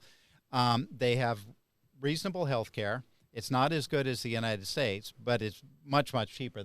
Nobody's going to, I think the health care costs in the U.S. are out of this world. It's ridiculous. So I won't get into that. However, their taxes are about double than us, and I have a degree in a career in engineering. So I won't say what the companies are, but I found out when those employees move to the U.S. to work here, they are paid the equivalent when you exchange from euros to U.S. dollars. So their taxes are double ours. Okay, so we pay roughly 20%, just a random number. They pay about 40%, and that covers their health care. There's an investment in transportation, a bunch of different stuff. Their salaries are half ours. They came here, and the average, say, and this is just a random number, the average engineer was earning $120K. They were paid $60K here in Europe. So they had lower wages, and it's because it's been stifled. Why? Because everybody's kind of paid the same. Their amount of free time is drastically different than ours. Why is that true? And it's a matter of they have to do things on their own. So a good example is shopping. Everybody raves about great bread in Europe and French bread and all this stuff. It's good. That's fine. But there's a distinction. There aren't that many choices in Europe. That is, when you go to the supermarket, there's very little processed food. In the United States, we produce processed food because it's cheaper. It's cheaper because it can be stored longer, so we can save it, it doesn't go bad, and that type of thing. So there's very little processed food. What I found is that a lot of the people in France, for example, go to the supermarket, they go to the bakery once a day, they go to the butcher every 2 days, and they get their fresh vegetables, and they spend about an hour a day shopping. We don't do that in the United States. We have freedom of choice, and we can do things. Part of that is that the government regulates what's allowed and not allowed for their citizens. And part of that turns out to have this side effect, and they use up the individual's time. So the choice of getting what you might want for products, which are cheap processed food, versus fresh stuff, has been taken care of for you by the government. And those are one of the little things that you see in these economies. France, for instance, has capitalism. So do many of the European countries. But the largest company in the world is probably Thomson. I don't know if they've recently changed their name again, but in the world or the country? In the world. Okay. It's massive. And it was Thomson CSF, Dallas. So you're saying they're bigger than Amazon? Yes, and they are they're a major investor or owner of Airbus, for example. Okay. And so they're massive. The French government funds that company. So part of the reason that the salaries are depressed and you have these restrictions, so the engineers are paid less, is the money that the taxes are paying for are paying other people, grossly so. And that's not it's not a horrible, instinctively horrible thing. I'm just pointing out that the reason the taxes are high is also to employ other people. And we do that same exact thing in the United States, though. Like we're constantly subsidizing, with big corporations to stay in the local neighborhoods. I have a full list of bailouts, so we've just given away to companies. But none of that money is coming back down to the people, is what I'm saying. We have all this money to enrich the top 1% or 1.1% or whatever anybody's talking about, but we're not putting that. The money's not coming around. Well, those people are creating jobs for everybody else. So when if you pick a big, they're not, and even if they are creating jobs, they're not reaping the profits. You create all the jobs in the world, but if you're not making enough money to afford college, like we were just talking about, or healthcare, like you were just talking about, it's not going to do you any good if you can't keep a roof over your head. Well, and if if the company in your area is a big manufacturing company, like they make airplanes, there's 5 or 6 or 10 or 20 other companies tied to that company that rely on that company being there for the orders to, and then there's tens of thousands of people that draw their income from making the tires, making the wiring, making the metals, machining the metals, and that type of thing. So these big companies create jobs. They don't. If they were simply just a drain on our economy, we wouldn't need them. Socialism for the companies. That's not. If you really believe in this capitalism that you're talking about, then they should fail if they can't create those jobs, right? Can we agree on that? Oh, but they'll move. That's the problem. That's why local governments, like the Amazon thing, Amazon was going to come to New York and create a bunch of jobs. Just go to 49. No, I think we're going to do this because we're way over an hour now. All right. Hold on one second. This I found in The Hill. And this is, The Hill's a pretty interesting website. I do seem to find, let's get rid of this video here. But these are some numbers for what people think by demographic about socialism. I got a fun one if we got a couple minutes that you can play. But yeah, I will. 7 in 10 millennials say they would vote for a socialist, which is, a millennial is up to 35 years old, like 18 to 35. What's a millennial? I'm too old to know. Are you a millennial? How old are you? 39. I don't even know. Oh, no. So I don't know what you are. You're not a millennial anymore, though. I can't keep track of these. I know I'm Generation X. I remember that because Billy Idol's band before he was Billy Idol was Generation X. So I'm an Xer. And then be older than me is a boomer. Is that right? I think. So anyway, 50% of millennials defined between here it is, 28, 23, and 38. 51 of Gen Z, these are 16 to 22-year-olds, have a somewhat unfavorable view of capitalism. And that's an increase of 8 and 6% respectively. 44% of Gen Xers, that's me, and 33% of baby boomers, and 33% of the silent generation, which is over 74, I believe, were somewhat or extremely likely to vote for a socialist candidate. So this is my point in my research. What bothers me, what worries me, is there's enough people that are willing to go this route, and if it helps people, I'm willing to go this route. But we have to be realistic because it hasn't worked so many times before. We have to be sure it works here because I will not do it. I wouldn't vote to do it if it sunk the American system. So we'd have to be able to somehow, what can we do that wouldn't drive all the money out of our country, right? So if everybody takes their money, if they take their ball and go home, there's no game. Right? Then we've got a very big problem. So if we commit to this, we've got to strike a pretty delicate balance between taking care of our people that are risking the capital and making the money and creating the jobs. We still got to take care of these people who have to pay for all these things, and to help people that I assume we all agree we want to help people that are willing to help themselves. So I wouldn't want to help somebody unwilling to work, right? Someone like me, disabled, unable to work, totally different story, right? A single mom of 5 kids, very hard for her to work, so she should be taken care of. But what about somebody that, smoking pot and playing Xbox in mom's basement in Queens, New York, and they don't want to get a job? Should we pay for people like that? Or I don't understand. It worries me that we would create, if we remove the incentive to produce something from this country, not just on an individual level, but in a massive sense. We're sunk. And then the answer is going to be, I guarantee you the answer will be the government will save us from this. And that's like trying to stand in a bucket and picking yourself up by the handle. Scare stuff. I mean, a lot of people want to work. A lot of people want to be able to put food on the table, want to get an education. They want to be able to go on vacations and all these things that we're talking about. Are they not working or they're not making enough money? I think they're not making enough money personally. Like, I know people that are working 2, 3, 4 jobs or whatever. Me myself, I worked like 2 jobs for a lot of years. Yeah, I did. I never had 3 jobs, but I was in college with 2 jobs, so that's like 3 jobs. Nonetheless, I just want to hop on a couple of things here because some of the policies that you're talking about, like they have massive support from the country. Even some of the things that you don't think people have support on. While I'm talking, if you want to pull up number 22. This is just an example of a town hall on Fox News talking about some of these You ask me fair questions, I will give you fair answers. Thank you, sir. This is on Fox I got a fair use it here. This is the Washington Post. There'll be a link for this video in the description below. This is Bernie Sanders. It's dated April 16th, 2019. At least is when Washington Post put the video up. And it's Bernie Sanders saying something. And So fair use laws apply. He's just going to be talking about some of these policies that we're talking about, like the universal health care and education and things like that. For example, there's been several polls that come out lately that 70% of Americans support some sort of Medicare for all or single payer. That's across the board. That's Democrats, Independents, Republicans, liberals. Like 70% of America. But I just wanted to pull this up so you could see the Fox News or the Fox audience reaction to some of what he has to say. Okay, this is Bernie Sanders on Fox News. Is that right? And this is a Washington Post uploaded this. So this is from their website. There'll be a link down below. And it looks pretty good there, by the way. Everybody thought that I should come on this show. And we appreciate it. All right. Will you pay your fair share? How can you challenge the idea that socialism is bad? Why do you believe that the government can provide better health care than the private sector? How would you bring back jobs in industry? Now, you raised the issue, I am a millionaire. Well, actually, this year we had $560,000 in income. And that's a lot of money. And that money, in my case, in my wife's case, it came from a book that I wrote. Pretty good book. You might want to read it.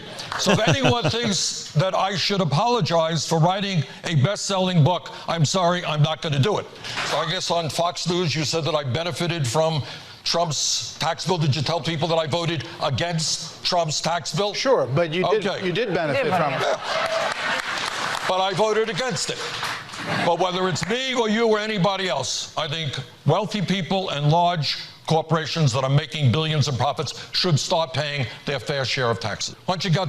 All right, so I got to watch my copyright infringements here, so we got to interrupt it and say something. So say something. Well, I was just saying I should have bookmarked the exact spot or whatnot, but if you fast forward to it a little bit, you'll see mentioned like Medicare for all, and everyone in the audience raises their hand. They're like, "Yeah, I'm all about that." This is on Fox News. Right. Yeah, so Fox is pretty much uncensored, open news. It's the other one. Now, Fox, personally, I think they're all garbage, but I think they're all heavily biased. Some of them are propaganda networks, and I think that Fox is heavily biased, but tends to be very open. All the Democratic candidates have come on Fox News for interviews. That's not true with CNN because they just can't stand yeah, well, that's the whole nother story. But I'm not a fan of really any of them, but I think you're more likely to get what I used to do is watch some CNN and some Fox and kind of figure it out for myself. CNN is, again, like we talked about maybe before the show, the left has just kind of gone off the reservation for me. I think both sides. I could barely trust them. Well, I think I've watched this interview, and it's a very good interview. Point. But it wasn't an interview. This is actually just kind of segments or the town hall. Yeah, the town hall. Did you write down what number it's at? What time it's at? I didn't. I mean, if you want, it should be like right around there. I think it might actually be. But basically, just like this is the part where he's talking about it. And he gets support from the right. So a show of hands of how many people get their insurance. Dude, did I just pick the right spot in this video or what? Oh wait, we don't have the video on camera. That was a miracle. From work, private insurance, right now. How many get it from private insurance? Okay, now of those, how many are willing to transition to what the senator says, a government-run system? Look at that reaction. We don't need to demonize government that's supposed immigrants. to be representing That we don't need to do. What we need is comprehensive. That was the point of that video. Yeah. So if we could make it work, that's fine. Now I don't know if you guys have ever been on Medicaid, which is like the health insurance for poor people. When I got hurt, I ended up on Medicaid, and they pay for nothing. You got your choice of one, maybe two doctors. My surgery was paid for. They pay for everything, which is nice, but it takes them 3 or 4 tries to approve it. When I was paralyzed, my first MRI, my initial MRI, took like 3 months, and I could barely feel my legs. But of course, people scam the system. So. What's that? Do you consider that freedom? Freedom? So under his plan, which isn't even arguably the best plan out there for the Medicare for all. But if you give everybody like access to health care or whatever, it's not giving it away for free. People are actually paying into this. Yeah, well, that would have been terrible. That would have been bad. This is the big point we're probably going to agree on here in a second, is because I wasn't paying for it and because they weren't paying these doctors very much. I didn't care when they wanted me to go to the doctor because it didn't cost me a thin dime. Write any prescription you want because somebody else is paying for it. Now I'm on Medicare, and it's a little bit different because every time I go, I got to cough up some money. So all of a sudden, they don't want to see me very often, right? Now it's every quarter or whatever, every 6 months. So I think that if the patient, if the person, the individual has some skin in the game, some financial skin in the game, they're going to make better decisions, right? Well, and I also is that what you're getting at? While you're talking, pull up number 22, number 20 that I sent you. It's actually just a website to calculate some of what people Bernie tax. Yeah. And while you're bringing that up, let me just point out that all my slides talked about one thing, and that is the difference between capitalism and socialism is freedom to choose. So in socialism, what we're talking about now with government health care is the government picks a system. This is the system. Everybody gets it. We're on the side talking about, well, everybody will be provided health care. That's not what we're talking about, though. They're also picking what the government health care system is. No, that's not what we're talking about. It's not government health care system. We're talking about publicly funded, privately owned. So the government's not going to be running the doctors. They're just publicly funded. What about this? And I had a guest on here one time. I had two guests that were my the Left Out episode that I did, which my buddy from New Jersey, my buddy from Massachusetts, two smart guys. They hate Trump on Facebook at least. But they were really did a good job. But one of the guys, Andy, suggested that perhaps the government can set up a competitive alternative to the private markets. Would that then drive prices down? That would fall apart because then all the sick people would go to that because it would be affordable, and then it would just like put too much of a burden on the system. Well, also remember, I wanted to bring up something when we were talking about education. I pointed out that there's a real problem here with the banks loaning too much money to the to students who spent it at the educational institutes, which allowed the educational institutes to skyrocket prices. I think that's exactly what the real problem is with our healthcare system, and that is people being isolated from healthcare costs by being provided insurance that they don't know what the payment's for or anything. All these numbers are great. Are made the healthcare costs skyrocket in this country where our healthcare cost is the basic problem. It's not insurance, the coverage, or anything else. It's the cost of healthcare. But the thing that I want to get at is all these numbers and all that are great, but we're not talking about numbers. We're talking about people. We're not talking about dollars. We're talking about real lives on the line. Every year, 30 to 45,000 Americans die every year from lack of having health insurance. 500,000 bankruptcies every year. No other country has this problem. That's cool. How many died in Europe? I have no idea how many died in Europe. You throw out a number, and but the point is at least they get the care to get the treatment that they need. How do you know that? I would, because they're covered. No. Do you got any stats to back that up? Yeah, I got a lot of people die in France because. Where are your stats? I got some stats all right. You have here. no. Well, we're not doing a second hour here, so. You have no statistics on other countries. I know. I do. I've got them right here. If you want to pull them up. No, we don't. No, you don't. So can you read them real quick? How about that? There is no freedom of speech in the other countries, so they publish what they want. Now, people die. There are homeless people die in Paris that I know of all the time, large numbers. It doesn't look as bad as something like San Francisco. System's perfect. No, but that's the whole point, is the same number of people really die because of health coverage there, too. It isn't that they don't get their health coverage because they have to pay for it. They're unable for whatever people die here with the coverage that they get, but the point of the numbers that I just... it's illegal to refuse somebody entry into a hospital. You also talk about follow-up care and preventative care and whatnot. The numbers that I throw out there are the people that don't have insurance. Sure, there's people that have insurance that die. They go have a heart attack, they come down with cancer. They still die, but the numbers that I throw out there is excluding those people. All right, so let's do this. I don't know where we compare to other countries. Here's questions we're getting on YouTube. So stretch your legs. Think for a second here. My headphones are even starting to hurt my ears because we've been on an hour and 40 minutes. So Joe Rogan's going to be jealous of how long our podcast is tonight. So one guy says that once we know the cost of these things, that's when reality will set in. So doing the right thing, doing things that feel good, and doing things that do good are always two different things, or too often two different things. Can I jump in real quick on that one? Yes. Some of these plans that are being proposed actually save about $5.1 trillion compared to what we're already paying, and it covers everybody instead of just a select few. So it's going to make us money. Yes. So we won't have to tax anybody to do it. It's a set. Your taxes are going to slightly be going up, but it's more of a regressive tax. So if you pull up that calculator right there, that if you want to plug in some numbers, do it for. But I would argue that we're spending way too much now. So getting a new plan that's less, you're going to be paying less and getting more. I'm saying that the basic problem right now is we are paying too much money for health care. Absolutely, but still, everybody's not being covered. There's tons of sick people in the country that healthcare should be a basic human right. It's just like food or like a I don't agree. Or whatnot. People need to eat. If we don't have these things, life, liberty, and the pursuit of happiness. That's fine. But if we don't have these things, then the rest of the country starts falling apart. If you're worried about losing capitalism, we got to make sure people's basic needs are taken care of. Bernie's tax calculator doesn't work. It's like the Obamacare website. No. All right, so let's hold on. We got to keep going. It actually does. But if you plug it.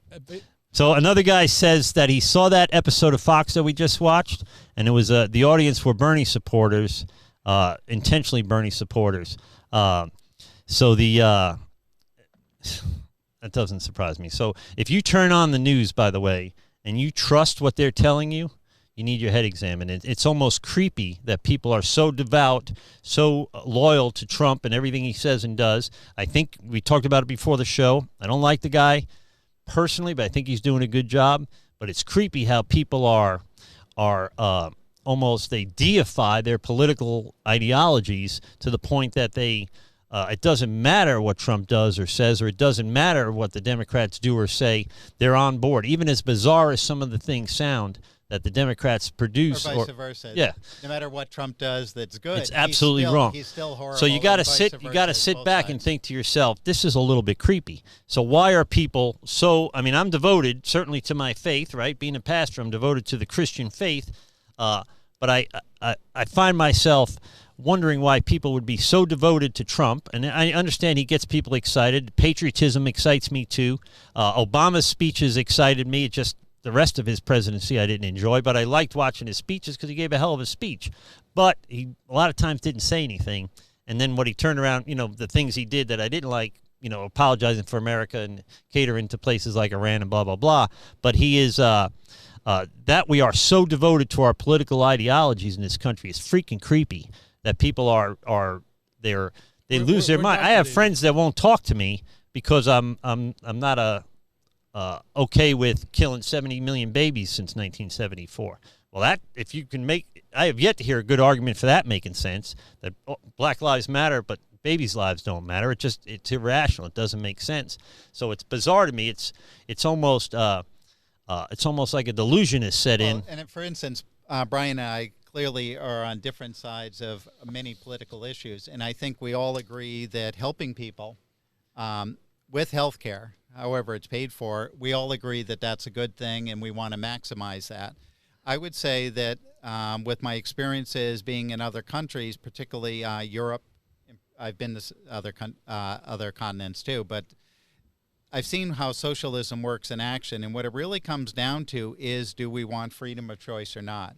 And that is, when the government runs things, the only way to pay for it is to tax the individuals. Talking point, though. You're getting more freedom with plans like this. They're not telling you what doctors to go to or who you can see. So you can go to any doctor. What Trump's trying to do with the veterans, that if you can't get into the VA in a reasonable amount of time, just go to any doctor you want. Under the vets, if this plan was in place, I hear stories about vets or whatever. You want to talk about taking care of vets?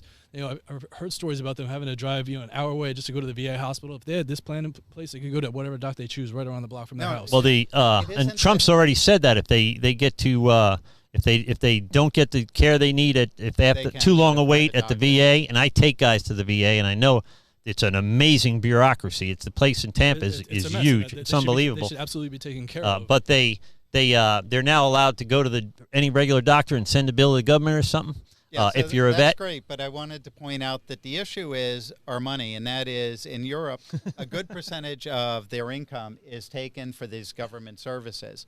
Okay, we will have to pay for this, and whether it's cheaper or not. It's the matter that the amount of money we're paying is being taken away from us without our decision. And that's really what the problem is. When I look at Europe, and this covers all issues, not just. But everybody's being taxed these anyway. Like, who do you think picks up the bill? When you talk about you can go to the emergency room, like taxpayers pick up the bill, your insurance companies pick up that bill and turn around, charge you more. So in Europe, health insurance, you have very little discretionary spending, and that's because of heavy taxes. You have benefits for that. Healthcare is one of them. So if we look, for instance, in the United States, many people live in apartments. People have their own private homes, that type of thing. In Europe, a much greater number of people live in apartments. Beyond that, the people that own their own homes live in ancestral homes. That is, they've been in their family for many generations, and they live there for many generations. The options they have for their homes are limited too. And that's because of these other costs that are being paid for to cover the programs. And what was it? We had Hurricane Irma in the United States a few years ago, and 8 people were killed in a nursing home. Remember, we were all outraged. They lost electricity. Those numbers while he's talking just to get an idea. I can't. Okay. In 2003, what happened in France is the French all go on vacation in August, and the reason for that is the government shuts down their industries, so that's the month that everybody has to take vacation. How many people died in the heat wave? Well, first of all, you have to understand that air conditioning isn't generally available to the populace because people don't need that, and the government decided that.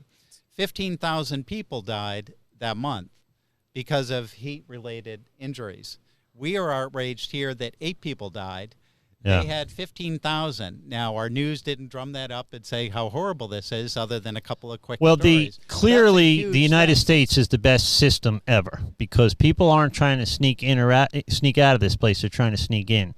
Every other country, they're trying to leave. So we're doing something right. So the idea, and this is, I think, a split in our country right now, academia has taught a whole generation or 2 generations now that America is basically bad. I believe America is basically good, so it is more good than bad.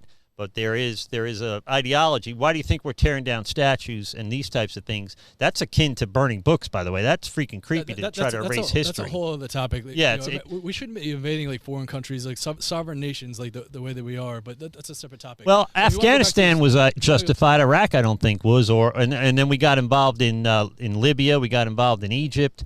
I mean, did we really think democracy was going to blossom in the Middle East? The video I had up before, if you finish listening to Trump speak, they were talking about invading Venezuela. We actually put troops on their border. Like we were getting ready. We did not invade Venezuela. No, but he was talking about if they're moving the Russian military in there, we have to consider invading them. You're saying they brought Russia in to protect them from us? Yo, hell yeah, it's some of our business. You got to be crazy. Absolutely. All right, hold on. We got the Bernie calculator working. They're inviting Russia in to protect them from us. Is what it comes down to. If you make $60,000 a year and you pay, what'd that be, $300 a month in health care? I can't quite see it from here, but 6. Yeah, so no, $300 a month would be $6,000 a year. No, that's your health care cost if that's what you're paying out of pocket. Right. So say $6,000. You would save with the Bernie. Now this is Bernie's calculator, by the way, but you'd save with the Bernie plan $4,000 a year. It would be cheaper. So the way that'd be putting $4,000 more in your pocket. But how much of that are we taking out in taxes? And now you and I, maybe not a lot, but certainly me. But what about? Can you scroll down? Can you scroll down on that? There's the breakdown of that right there. Income bracket. Yeah. So where would most people land in this one, right? 38 to 82. The tax rate would be 22. Their taxes would go up $2,000, or they'd pay $2,000 in taxes. I can't quite see that from here. All right. Well, let's see if I can pull it up real quick though. Here, let's go to our comments. One guy wants to know why Brian doesn't just move to Europe. That's actually because I believe in the United States of America, and I believe we can do better. This is a great country. I don't want to see it go down the tubes like it has been. And that's a common question. Should actually not necessarily move, but vacation in some of these places, because I've got a lot of exposure, and it has to do with my work history where I had to spend a lot of time in France in particular, but also in Germany quite a bit. And I got exposure, and there's good and bad things about those countries. But what occurred to me is that people have limited choices, and basically they have very little extra income. The assumption is that they can't go on as many vacations as we can. They can't buy cars. For instance, the Netherlands, you always see these great pictures of the people, Dutch, riding their bicycles. You ever wondered why? Because they can't afford cars. Cars are 100% tax. Oh, wow. It's double the price to buy a car there. And I want to see a damn picture of the Dutch riding their bicycles in the snow. It's cold there. There are always pictures in the summer. Well, they talked about like a 46% sales tax, which, would hit rich people worse than it would hit poor people, right?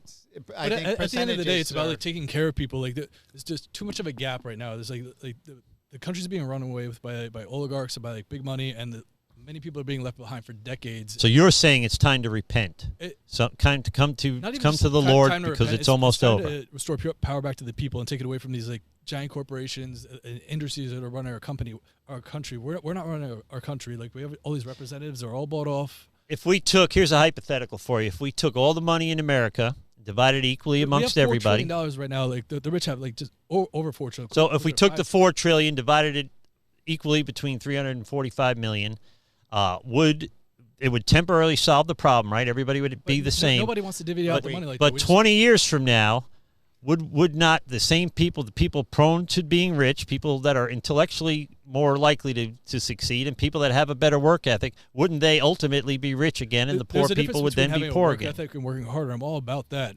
But the point being is when you start rigging the rules and the system in your favor to where it's like you're crushing other people and like putting them at a disadvantage is the issue we're facing right now. And there is some of that. So it's if you were going to try to start an online buying system right now, you'd have to be able to defeat Amazon. That's ridiculous. No one can touch them.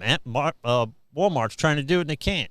Well, so I mentioned that they are a clear example of a monopoly and something the government should break up. And Absolutely. they're just like an AT&T or the railroads, et cetera. I want my stuff the next day, and I want it so cheap. That's what I love about Amazon. Yeah, I don't want to have to go to Walmart and wait in line with everybody else. Here's another comment from a friend of ours. Trump is not a politician. Politicians seem to be nervous about what is going to be what's going to be uncovered. Both sides. What's he going to find? So his point, I think, is it's not just the Democrats that aren't wild about Trump. There's plenty of never-Trumpers in the Republican Party. Now they're kind of having to ride his coattails now, but for the first year or two, they hated him as much as the Democrats hated him. I think Brian was talking about corruption. I think any system has a certain amount of corruption, and our federal government has a lot of corruption. Well, here's what percentage, I think we are probably less corrupt than many other governments. Yeah, probably. But socialism here's a good question. If we're worried about corrupt government, do we want the government to control more of our stuff, we need to more get money of our out of money? Politics is what we need to do. If we can't trust the government so far in 2020 with the money we've given them so far, right? Then should we be giving them more money? Am I supposed to trust? What's her name? Elizabeth Warren? Absolutely not. She actually used to be a Republican. So she's a Native American, first of all, so cool your jets, all right, you racist. She was a black child growing up in Detroit. So, and then do we trust Bernie? Now, say what you want about the political candidates. Bernie's pretty much been the same. I'm not impressed with Bernie, but he's been the same for as long as he's been a public figure. 40 years he's had these consistent same ideas. Now, if I don't think they're very good ideas, but you got to admit he doesn't flip flop. He believes exactly. Health insurance right there. You don't think that's a good idea? Plus, on top of that, you won't be taking care of you and your family. You'll be taking care of the less fortunate. You want me to trust Bernie Sanders with this? Why not? Because this is a guy that got kicked out of a commune for not contributing in the 60s. He honeymooned in Russia, and he's never really produced anything but his book. He's never had a job. You know, his name is not on a single bill in 40 years in Congress. I've got a full list of his accomplishments right here. If I didn't include it on this, yes, I do. You got Bernie Sanders. That's going to be a short list. Oh, it's actually a long list. It's a long list of things Bernie Sanders has contributed. Before I send this to you, though. Yeah, I mean, you touch up a lot of stuff there. It's like I'm getting tired. You're getting tired. I understand that. Yeah, my back is killing me. See if I can send this to you real quick. You guys keep talking about whatever you're talking about. Well, actually, I was going to agree with Brian, and that is the idea of getting money out of politics. I think the idea that politicians are paid more than, say, $20,000 a year is ridiculous.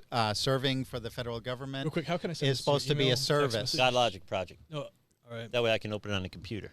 Yeah, I mean, this is supposed to be serving your country is by being a representative, no matter what position that might be in the federal government. The exception would be, of course, the judicial branch, and most of those people are appointed and sit there for life. But whether you're in the House, Senate, and other political offices, it should be a minimal salary and never increased. It should never be a career. And term limits might help. So these guys are making a living. Now, it's a whole nother podcast, and I'll be glad to do this one with you. But I can tell you that the Biden-Burisma thing is money laundering, because we're sending money to this country that is then giving it to our politicians through their family, through their agent, in this case his son. All we're doing is laundering money to these people. Why are we not? Well, I guess we are investigating it. So but, that doesn't have anything to do with socialism versus capitalism. But it does have to do with, am I supposed to trust these morons with more money? Well, I can't do it. Give me a minute to speak about Bernie. I don't want to really focus on him like so much right now, but if you do want to pull it up, it should. Did you send it? Your email, yeah. See if you can open it up. All right, folks, we'll wrap it up after this because I'm getting tired. My back is killing me. I'm not a young man anymore. But nonetheless, like I see the guy. He's actually hopped on buses with American citizens, taking them over to Canada to get life-saving medication for them. Like, if you don't think that guy's got your best interest at heart, I don't know. The guy became a millionaire in politics. He's the poorest member in Congress. He became a millionaire in politics. They all become millionaires. Yeah, that's a problem. Many of them were millionaires before, and I trust those people more because they didn't use and that is something that I will give to Trump, that he scroll was. through this list. He is. Actually, before you do, I want to preface this with too. He's done a lot of things like on the side to help people too. Like for example, he's recently fought to get Disney and Amazon workers a higher living wage on the front lines with them, like not through legislation, but by pressuring these companies to do the right thing. So, but nonetheless, feel free to. All right, here's a list of Bernie's accomplishments. July 28th, he traveled with a caravan of diabetics to Canada looking to purchase affordable insulin. It looks like that was filmed. Yeah, so he's done that multiple times actually. But Disney caved to Sanders protesters, activists who were demanding a pay raise. Okay. Amazon CEO Jeff Bezos caved to Sanders on a coalition of activists raised wages to $15 an hour. Sanders voted against the Keystone Pipeline, which would allow multinational corporations to transport dirty tar, sands, oil from Canada to Gulf of Mexico. Yeah, he hasn't. He says he introduced a bill. Wait, here's a bill. He pushed a bill. It wasn't his bill, unfortunately, but he supported a bill from the Department of Veterans Affairs, serve American aging population of veterans, meet the needs of new generation. That's something. He steered the bill through Congress. That's vague, but okay, I'll give him that one. This isn't just bills, too. This is also accomplishments he's had throughout the years. But he's never written any legislation. What I'm saying is, you're attacking his character. But here's some of the things he's been fighting for, with people. And but there's something politicians I would expect to show up in Canada for insulin patients with a camera on. I would expect a politician to do that. That's what people do. Yeah. So we might work. He's actually out there helping people. You're attacking his character, saying it's a PR thing. Come on now. No, he helped 20 people on the bus where he could have been doing a bill in Congress and helping millions of people. The thing is, all of these show, and they're all great things, but it's sort of the thing that the high school. Why are we having to do this in the first place, though? I have no idea. The point. Our system is broken. And I say, when we talk about health care, since he brought him over that, we need to look at what's wrong with the system, and I think the system is way too expensive, and that's what we've got to focus on. So why is the hospital charging so much? Why are insurance companies That's exactly charging? what he's trying to do, is take on these industries and whatnot. And I may have but he's not fixing I should have that. said He policies, wants, but this is a... So say leadership. You both get 1 minute or 2 minutes to say to leave America, and now, by the way, people watch us even in Indonesia. So the Godlogic Project, it's pretty much Godlogic International at this point, because people watch in Canada and Europe and in Indonesia. I didn't even know they had internet in Indonesia, which is awesome. Canada's international, so well, we're doing pretty good right away. I don't really count Canada as a separate country. They're kind of, all right, so what do you have to say in defense of capitalism, Greg? Well, I think my point has always been consistent, and that is from the very beginning. I think the difference between capitalism and socialism is freedom of choice.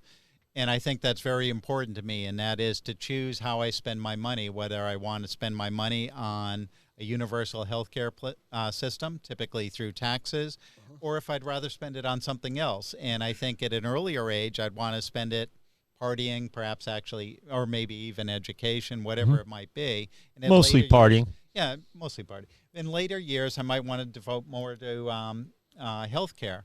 But I want that to be my choice. And when the government runs the system, whether the system's good or bad is kind of a separate issue, it is that they have to take a certain amount of my income to fund that. And I think that's perfectly reasonable, but I'd rather have freedom to choose and not have the government making my choices for me. I'm not a fan of government. You guys probably picked up on that pattern already. Bri, what do you think, buddy? What do you want to tell America? America. And Indonesia. Well, first of all, I want to see the health of the country, like everybody taken care of. But at the end of the day, the system is not working for everybody. There's just so much inequality, so many people out there hurting, and you can't use capitalism if it's creating the problem. You can't use that same problem to fix that problem. At the end of the day, we got to come up with some solutions before everything gets taken care of. I mean, I remember growing up as a kid, learning about a country that was, being ruled, or us, we were being, under tyrannical rule and oppression, by moneyed interest, Britain, and we declared our independence from them. So the way I look at it today is we got to declare independence from these, industries and these companies that are these massive, profit-making machines that are ruling the country. They're taking away a lot of our freedoms. If you give people these basic needs and meet to meet their basic needs, whether education or healthcare or affordable wages or whatnot, that gives them a lot more freedom instead of just like crushing people and like kind of enslaving them into debt and all these things. I guess at the end of the day, that's what it comes down to. We got to fix the system before it completely falls apart, is what a lot of these policies are talking about. They're publicly funded and privately owned. Nobody's talking about this Red Scare, like government taking over. It's giving people more freedom and control, not the government at the end of the day. All right, so the take a close look at these policies and that people are talking about. So the we had, by the way, civil discourse in here. Which was amazing. I want to say thank you so much for having me on. I think this show is a great idea, being able to like talk about these issues with people and getting them out there, and so people can. So, are you suggesting that people subscribe to the Godlogic Project? Absolutely. Do you think it's a good idea? This episode over and over and over. Do you think it's a good idea if they go to godlogicproject.com, click on the Amazon logo, shop as they normally would, and then Amazon would, at no expense to them, send a couple of bucks? It's like less than $1 per order. Kevin's a pretty smart guy. I should do what he says at the end of the day. All right, so. Here are my parting thoughts. First of all, thank you guys always for supporting the Godlogic Project. We're trying to grow a platform here where we can talk about things that nobody else wants to talk about, try to do so with gentleness, kindness, and respect. And, we all try to, get that soundbite in there.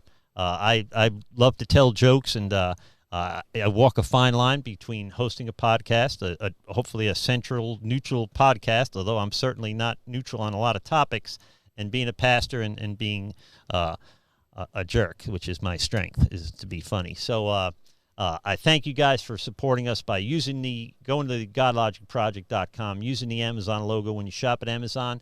It's only an extra step, but it does make a difference. I think they're sending us like $29 or something like that, which is awesome because it costs me $100 or so a month to keep this podcast going. Some of you have been donating directly on PayPal. You go to paypal.me/Godlogic Project. I don't know if you noticed, but everything is /Godlogic Project. My branding I got down. My branding's on point. If you would like, please, of course, subscribe. And like you did tonight, please continue to participate in the Godlogic Project. Comment, give it a thumbs up. Email me you can message me at godlogicproject.com. If there's a way I can help you guys, we have a lot of fun here, but we are first and foremost here to help. So I deal with a lot of people that struggle in addiction. I've been doing it for over 30 years now. I have some resources here in the state of Florida and beyond. If you have a family member struggling like that, message me, email me. I can steer you in the right direction. The other thing is, of course, if you need prayer, if there's something going on in your life and you just want to talk to a neutral third party on it, marriage problems, whatever it is, email me. We'll get together and we'll see if we can't get you on the right path wherever you are in the country. Glad to help. If you'd like to be a guest on the Godlogic Project, I'd like to have you. So email me, godlogicproject@gmail.com, or contact me through the website. I'd be glad to have you, talk to you, see if we can't build a show around you. The guy that recovered from a crack addiction that was on the show a couple weeks ago is exactly how he got on the show.